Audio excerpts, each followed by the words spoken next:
بسم اللہ الرحمن الرحیم۔ ناظرین، پروگرام کرنٹ افیئر کے ساتھ آپ کا میزبان سید آصف علی حمدانی حاضر خدمت ہے۔ ناظرین، اس ریاست کا کیا بنے گا؟ یہاں پہ آئے روز ایسے ایسے عجوبے جو ہیں وہ فیصلے کیے جا رہے ہیں جو بالکل زمینی حقائق کے برعکس ہیں۔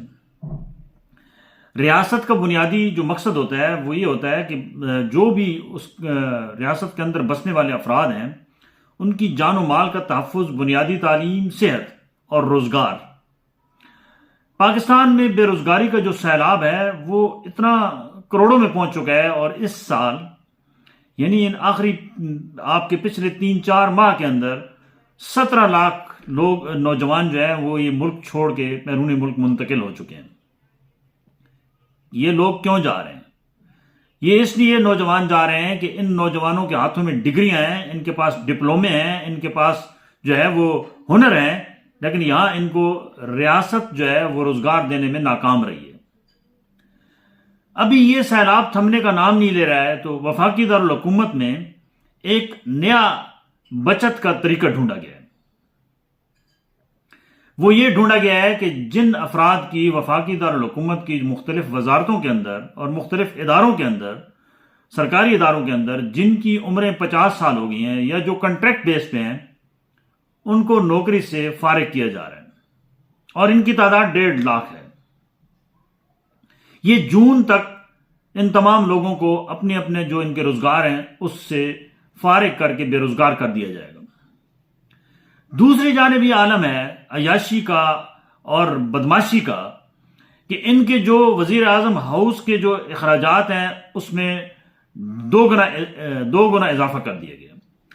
ممبران صوبائی اسمبلی کے جو تنخواہیں ہیں اس میں 11 گنا اضافہ کر دیا گیا۔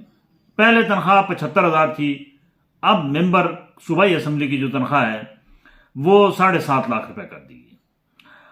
اور یہاں قومی اسمبلی کے ممبران کی بھی جو تنخواہیں ہیں اور سینٹ کے ممبران کی تنخواہیں بھی جو ہیں ان میں ہوش اربا اضافہ کر دیا گیا۔ یہاں یہ ان کو بات سمجھ نہیں آتی کہ یہاں یہ بچت کرنی چاہیے، کیونکہ جو بھی ممبر قومی اسمبلی بنتا ہے یا جو سینیٹر بنتا ہے وہ کروڑوں روپے خرچ کر کے آتا ہے، اور وہ اس کے بعد ترقیاتی سکیموں کی مد میں کروڑوں روپے لیتا ہے، اور پھر وہ لامتناہی اس مختلف جو بیوروکریسی ہے، جو مختلف ٹھیکیدار ہیں، ان سے مل ملاپ کر کے وہ ایک دفعہ اسمبلی میں پہنچے، پھر اس کی پانچوں گھی اور سر کڑھائی میں ہے، اور اس کا روشن مستقبل جو ہے وہ ہمیشہ ہمیشہ کے لیے ہو جائے گا۔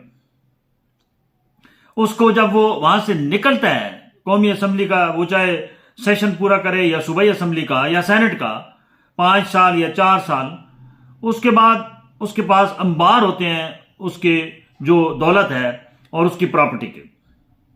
غریب کا چولہا جلتا ہوا حکومت کو کیوں برا لگتا ہے؟ حالانکہ حکومت کا کام ہے غریب کا چولہا جلانا، لیکن ہر دور حکومت میں ڈاؤن سائزنگ کے نام پہ اور مختلف ناموں پہ وارداتیں ڈالی گئی ہیں۔ اس دفعہ تو انتہا کر دی گئی ہے کہ جو 1.5 لاکھ ایک جنبش قلم سے 1.5 لاکھ افراد کو جو ہے وہ بے روزگار کیا جا رہا ہے، اور یہ منطق دی جا رہی ہے کہ یہ معیشت پہ بوجھ ہے۔ پینشن جو ہے اس کا نظام بھی یہ ختم کرنے کے بالکل در پہ ہیں۔ ادارے سارے خسارے میں جا رہے ہیں۔ کبھی کسی نے نہیں پوچھا کہ یہ عیاشی جو اوپر بیوروکریسی کر رہی ہے اس کو کیوں نہ روکیں؟ جس ادارے کا خسارہ ہو اس کے جو ہیڈ ہے اس کی تنخواہ بند کر دیں، اس کی عیاشیاں بند کر دیں، اس کی مراعات بند کر دیں۔ کاش اس طرف بھی ریاست دیکھے کہ کتنے ظلم ہے، زیادتی ہے کہ ایک عام آدمی کا آپ روزگار چھین رہے ہیں، اور ممبران اسمبلی اور وزراء کی تنخواہوں میں آپ جو ہے وہ 11 گنا اضافہ کر رہے ہیں۔ یہ دوغلا پن جو ہے یہ اس ریاست کو جو ہے وہ تباہی کی طرف دھکیل رہا ہے۔ اس سے اجتناب کرنا ہوگا، اور یہ تمام ممبران اسمبلی اور جو سینیٹر ہیں، جو وفاقی وزراء ہیں، یہ عوام کے لیے نہیں جاتے بلکہ یہ اپنے مفادات کے لیے وہاں بیٹھے ہوتے ہیں۔